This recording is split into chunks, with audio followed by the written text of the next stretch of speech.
خلاصہ قرآن پارہ نمبر 17 سورۃ انبیاء کہ مکی صورت ہے۔ اس کے آغاز سے ہی اللہ تعالیٰ نے عقیدہ آخرت کی توثیق کی ہے کہ لوگوں کے حساب کتاب کا وقت نزدیک آ پہنچا ہے اور وہ غفلت میں پڑے اس سے منہ پھیر رہے ہیں، خواب غفلت میں ہیں، ہماری نصیحتوں کو کھیل کود میں مصروف ہو کر سنی انسنی کر دیتے ہیں۔ کفار نبی پاک صلی اللہ علیہ وسلم پہ مختلف قسم کے اعتراضات کیا کرتے تھے کہ یہ قرآن پاک تو گندہ خیالات کا ایک مجموعہ ہے، بلکہ یہ اس نے اپنی طرف سے گھڑ لیا ہے، بلکہ یہ شاعر ہے، یعنی ان کے اپنے ہی الزامات میں کوئی مماثلت نہیں پائی جاتی تھی۔ تو اللہ پاک فرماتے ہیں کہ ان سے پہلے بھی بہت سی بستیاں جو ستم گر تھیں، ہم نے ان کو ہلاک کر دیا، اور جب انہوں نے ہمارے عذاب کو دیکھا تو اس سے بھاگنے لگے۔ پھر کہا گیا مت بھاگو، اور جن نعمتوں اور آسائشوں میں تم رہا کرتے تھے انہی گھروں کی طرف لوٹ جاؤ۔ پھر اللہ پاک فرماتے ہیں وَمَا خَلَقْنَا السَّمَاءَ وَالْأَرْضَ وَمَا بَيْنَهُمَا لَاعِبِينَ کہ ہم نے آسمان و زمین کو اور جو مخلوقات ان کے درمیان ہے اس کو کھیل تماشے کے لیے پیدا نہیں کیا، ایک سنجیدہ مقصد ہے اس کا۔ اور اگر آسمان و زمین میں دو معبود ہوتے تو زمین و آسمان درہم برہم ہو جاتے، یعنی ایک بارش کرنے کا حکم دیتا، ایک نہ کرنے کا، ایک دن نکالتا ایک رات نکالتا تو زمین و آسمان چل نہ پاتے۔ فسبحان اللہ رب العرش بس اللہ تعالیٰ پاک ہے، وہ عرش کا رب ہے ان باتوں سے جو یہ بیان کرتے ہیں۔ اللہ تعالیٰ زمین و آسمان کے آغاز کے متعلق بھی ایک یہاں اشارہ دیتے ہیں کہ کافروں نے نہیں دیکھا کہ آسمان و زمین دونوں باہم ملے ہوئے تھے، ہم نے ان کو جدا جدا کر دیا اور ہم نے سب چیزیں پانی سے بنائیں۔ آغاز کائنات کے متعلق ایک اشارہ دیا گیا ہے، جبکہ سائنس بعد میں کئی سو سال کے بعد اس نتیجے پہ پہنچی، بگ بینگ تھیوری سامنے آئی کہ یہ سب جنات آسمان و زمین یہ سب ایک گولے کی شکل میں موجود تھے، اور پھر یہ دھماکے سے پھٹ گیا اور رفتہ رفتہ سب گیلیکسیز وغیرہ وجود میں آئیں۔ بہرحال بے شک اللہ تعالیٰ اپنے تمام تکوینی امور کو بہتر جانتا ہے۔ پھر اللہ تعالیٰ فرماتے ہیں ہم نے آسمان کو محفوظ چھت بنایا، اور اب سائنس بھی یہ دریافت کر رہی ہے کہ جو الٹرا وائلٹ شعاعیں ہیں ان کو آسمان کی جو چادر ہے وہ زمین پہ آنے سے روکتی ہے۔ بہرحال یہ ایک سائنس کی تعویل ہے، اللہ کی شان تو ان سب چیزوں سے بہت بالا اور عرفہ ہے۔ پھر اللہ پاک نبی پاک صلی اللہ علیہ وسلم سے فرماتے ہیں تم سے پہلے کسی آدمی کو بقائے دوام ہم نے نہیں بخشا، یعنی آپ صلی اللہ علیہ وسلم کے بھی ایک دن موت واقعہ ہوگی، وصال ہوگا، اور ہر شخص کو موت کا ذائقہ چکھنا ہے۔ ہم تو لوگوں کو سختی اور آسودگی میں آزمائش کے طور پہ مبتلا کرتے ہیں، اور تم ہماری ہی طرف لوٹ کے آؤ گے۔ قیامت کے دن تمام ترازو حق کے ساتھ قائم ہوں گے، اور کسی شخص کی ذرا بھی حق تلفی نہیں ہوگی، اور جس نے رائی کے برابر بھی کوئی عمل کیا ہوگا اس کو بھی ہم لاموجود کریں گے۔ اس کے بعد حضرت ابراہیم علیہ السلام کا واقعہ اللہ تعالیٰ بیان کرتے ہیں کہ جب انہوں نے اپنے باپ کو اور قوم کو دین کی دعوت دی، توحید کی طرف بلایا، انہوں نے سختی سے تردید کی۔ حضرت ابراہیم علیہ السلام نے پھر ایک تدبیر اختیار کی، جب ان کی قوم ایک میلے میں یا کسی بازار گئی ہے تو حضرت ابراہیم علیہ السلام نے سب بتوں کو ٹکڑے ٹکڑے کر ڈالا اور کلہاڑی بڑے بت کے کندھے پہ رکھ دی۔ جب واپس آئے تو انہوں نے ایک دوسرے سے صلح مشورہ کیا، انہیں شک حضرت ابراہیم علیہ السلام پہ ہی ہوا کہ ایک نوجوان ہے ابراہیم نام کا، یہ اسی نے کیا ہوگا۔ ابراہیم علیہ السلام نے ان کو صحیح لاجواب کیا کہ یہ تو ان میں سے بڑے نے کیا ہے، اگر یہ بولتے ہیں تو ان سے پوچھ لو۔ اس پہ ان کی قوم شرمندہ ہو گئی، اور پھر انہوں نے ان کو جلانے کا ارادہ کیا کہ ان کو آگ میں ڈال دیا جائے۔ پھر اللہ تعالیٰ فرماتے ہیں قُلْنَا يَا نَارُ كُونِي بَرْدًا وَسَلَامًا عَلَىٰ إِبْرَاهِيمَ کہ ہم نے حکم دیا کہ اے آگ سرد ہو جا، حضرت ابراہیم علیہ السلام پر سلامتی بن جا۔ تو یہ آگ میں جو جلانے کی تاثیر ہے یہ در حقیقت اللہ کا امر ہے، جب اللہ کا امر اس میں سے نکل جاتا ہے تو اس کی وہ خاصیت بھی ماند ہو جاتی تھی، کیونکہ تمام مخلوقات کا بھی اور ان کے اندر تمام خواص کا بھی خالق و مالک تو وہی ذات ہے۔ اور اسی طرح حضرت لوط علیہ السلام کو بھی ہم نے حضرت ابراہیم علیہ السلام کے ساتھ نجات دی، اور پھر اللہ تعالیٰ اس میں کچھ اور انبیاء کے قصص بیان کرتے ہیں۔ حضرت ابراہیم علیہ السلام کو پھر حضرت اسحاق اور یعقوب علیہ السلام دیے گئے، اور ان سب کو پیشوا بنایا، اور یہ نیک کام کرتے اور نماز کا اور زکوٰۃ کا حکم دیتے اور ہماری عبادت کرنے والے تھے۔ قوم لوط کا واقعہ پھر یاد کرو کہ کس طرح ہم نے انہیں اپنی رحمت کے محل میں داخل کیا اور برے لوگوں سے بچا کے نکالا۔ حضرت نوح علیہ السلام کا واقعہ بھی تمہارے سامنے ہے، ان کے ساتھیوں کو ہم نے بڑی گھبراہٹ سے نجات دی۔ اور پھر حضرت داؤد و سلیمان علیہ السلام کا بھی واقعہ اللہ تعالیٰ بیان کرتے ہیں کہ کس طرح ہم نے حضرت داؤد علیہ السلام کے لیے پہاڑوں کو مسخر کر دیا جو ان کی تسبیح کرتے، اور پرندے بھی ان کے تابع تھے، تمام جانوروں کی بولی بھی سمجھتے تھے۔ اور پھر وہ لوگوں لبوس یا زرہ بنانے کی صنعت بھی اللہ کے حکم سے ان کو سکھائی گئی۔ حضرت سلیمان علیہ السلام کے تابع ہم نے تیز ہوا کر دی جو ان کے تخت کو اڑا کے لے جاتی تھی، اور جنوں کی جماعت کو بھی ان کے تابع کر دیا۔ ان میں سے بعض غوطے مارتے سمندر میں اور بہت سے دوسرے کام بھی کرتے تھے۔ حضرت ایوب علیہ السلام کو کس طرح ہم نے انتہائی لاعلاج بیماری میں سے نکالا، اور انہوں نے جو ہم سے دعا کی اس کے نتیجے میں ان کے بال بچے بھی ان کو دوبارہ عطا کیے۔ اس طرح ہی تمام انبیاء پہ ہم احسان و اکرام کرتے رہیں۔ حضرت اسماعیل، حضرت ادریس اور حضرت ذوالکفل یہ سب بھی صبر کرنے والے تھے۔ اور یونس علیہ السلام جب وہ ہماری اجازت کے بغیر خفا ہو کے اپنی قوم سے چلے گئے تھے اور انہوں نے ہمیں پکارا لا الہ الا انت سبحانک انی کنت من الظالمین، تو ہم نے انہیں غم سے نجات دی۔ ایسے ہی ہم ایمان والوں کو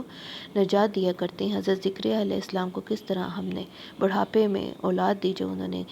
ہم سے التجا کی لا تذرنی فردا وانت خیر الوارثین، اور اسی طرح حضرت یحییٰ علیہ السلام ان کو عطا کیے گئے۔ حضرت مریم علیہ السلام کا بھی قصہ یاد کرو جنہوں نے اپنی عفت کو محفوظ رکھا اور ہم نے ان کے اندر اپنی روح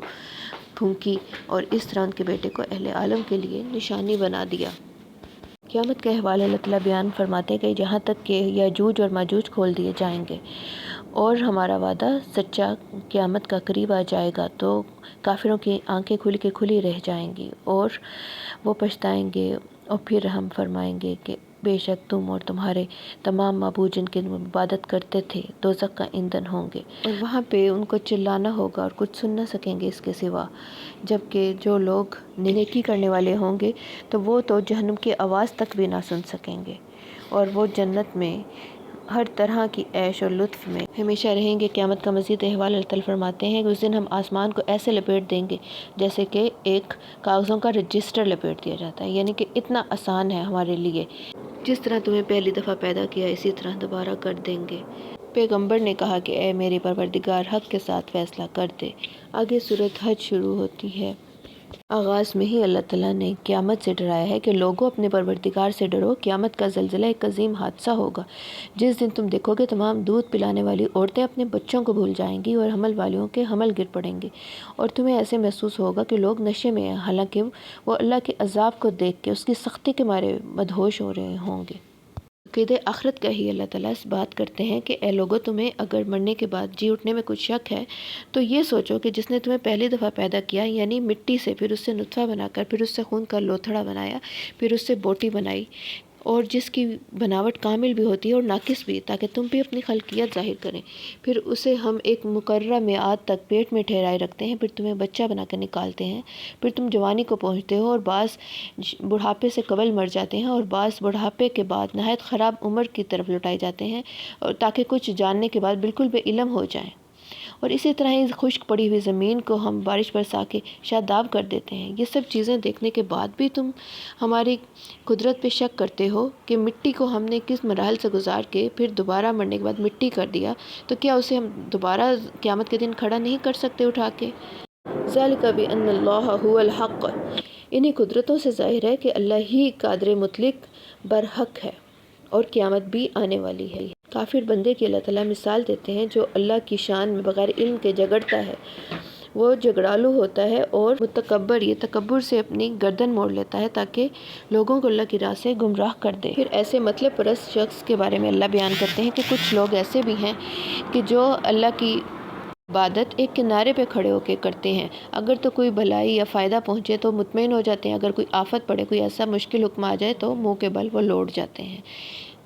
اللہ ہی کے لیے آسمان و زمین کی تمام مخلوقات سجدہ کرتی ہیں، جبکہ دو فریق ہیں ہمارے بندوں میں سے جو ایک دوسرے کا دشمن ہیں، اور ان میں سے یعنی کافر اور مومن، ان میں سے جو کافر ہیں ان کے لیے آگ کے کپڑے قطع کیے جائیں گے اور ان کے سروں پر جلتا ہوا پانی ڈالا جائے گا، اور ان کو مارنے ٹھوکنے کے لیے لوہے کے ہتھوڑے ہوں گے، جبکہ مومنین کو اس کے برخلاف جنتوں میں داخل کیا جائے گا جن کے نیچے نہریں بہتی ہیں، اور ان کو وہاں سونے اور موتی کے کنگن پہنائے جائیں گے۔ حضرت ابراہیم علیہ السلام کو اللہ تعالیٰ نے جو بیت اللہ کی تعمیر کا حکم دیا تھا، اس کا واقعہ بیان کیا ہے کہ ہم نے انہیں فرمایا کہ ہمارے گھر کو پاک کر دیجئے طواف کرنے والوں کے لیے اور رکوع سجدہ کرنے والوں کے لیے، اور لوگوں میں اعلان کریں کہ وہ سب بیت اللہ کی زیارت کے لیے آئیں، اور دور دراز کے رستوں سے سواریاں ان کو میسر ہوں گی وہ ان پہ آئیں گے، اور اس میں ان کے فائدے بھی ہیں، منافع ہیں، اس میں کاروبار بھی ان کا ترقی پائے گا، اور یہاں قربانی کے لیے جو جانور وہ ذبح کرتے ہیں اس پہ اللہ کا نام لیں اور خود بھی کھائیں اور فقیر کو بھی کھلائیں۔ پھر وہ اپنی میل کو چہل دور کرتے ہیں، نظریں پوری کرتے ہیں، بیت اللہ کا طواف کرتے ہیں۔ اور جو شاعر اللہ کی تعظیم کرتا ہے تو یہی دلوں کے تقویٰ کا سبب ہے۔ اور پھر نیک لوگوں کے مخبتین، عاجز اختیار کرنے والے، بجھ جانے والے اللہ کے لیے ان کی صفات بتائی گئیں۔ جب اللہ کا ذکر کیا تو ان کے دل ڈر جاتے ہیں، اور جب ان پہ مصیبت پڑتی ہے تو وہ صبر کرتے ہیں اور نماز قائم کرتے ہیں اور ہمارے دیے ہوئے میں سے خرچ کرتے ہیں۔ پھر اونٹوں کی قربانی کا ذکر کیا گیا ہے کہ ان کو کتار میں باندھو اور پھر ان پہ اللہ کا نام لو، اور پھر وہ پہلو کے بل گر پڑیں، یعنی ان کو نیزہ مارا جاتا ہے، پھر جب گر جاتے ہیں تو پھر ان کو ذبح کیا جاتا ہے، اور اللہ تعالیٰ تک ان کا گوشت پہنچتا ہے، نہ خون، بلکہ اس تک تو تمہاری پرہیزگاری پہنچتی ہے۔ پھر اللہ تعالیٰ اپنے بندوں کی صفت بتا رہے ہیں کہ ان میں کس قدر جھگڑا اور فساد پایا جاتا ہے، کہ اگر اللہ لوگوں کو ایک دوسرے سے نہ ہٹاتا، ان کے جھگڑے ختم نہ کرتا، تو یہ تو راہبوں کے صومعے اور عیسائیوں کے گرجے اور یہودیوں کے عبادت خانے اور مسلمانوں کی مسجدیں بھی گرا ڈالتے جن میں اللہ کا ذکر کیا جاتا ہے۔ تو جو اللہ کی مدد کرتا ہے اللہ تعالیٰ اس کی مدد ضرور کرتا ہے۔ اور ان لوگوں کی صفات بتا رہے ہیں کہ جن کی اللہ مدد کرتا ہے، کہ جب ہم انہیں ملک میں حکومت دیں تو نماز اور زکوٰۃ قائم کریں، نیک کاموں کا حکم دیں، برائے کاموں سے روکیں، اور سب کاموں کا انجام اللہ ہی کے ہاتھ میں ہے۔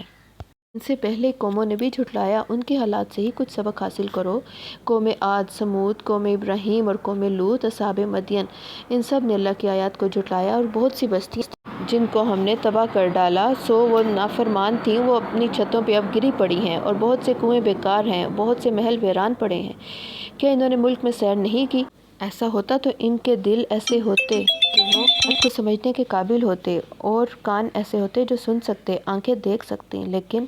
اللہ پاک فرماتے ہیں کہ دل اصل میں اندھے ہوتے ہیں، آنکھیں اندھی نہیں ہوتی، کہ انسان خود اپنے دل کی آنکھیں بند کر لیتا ہے۔ اللہ اپنی قدرت کی بہت سی نشانیاں بتاتے ہیں کہ وہ آسمان سے مینہ برساتا ہے، اور کس طرح آسمان و زمین کی ہر چیز اس نے مسخر کر رکھی ہے، اور آسمان کو تھام رکھا ہے کہ وہ زمین پہ نہ گر پڑے، تمہیں زندہ کرتا ہے، مارتا ہے، اور انسان تو بڑا ہی ناشکرا ہے۔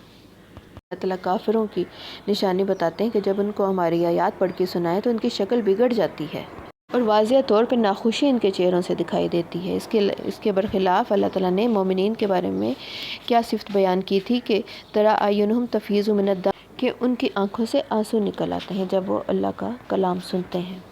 اللہ پاک کفر و شرک کو بیان کرنے کے لیے ایک مثال کا سہارا لیتے ہیں کہ اے لوگو،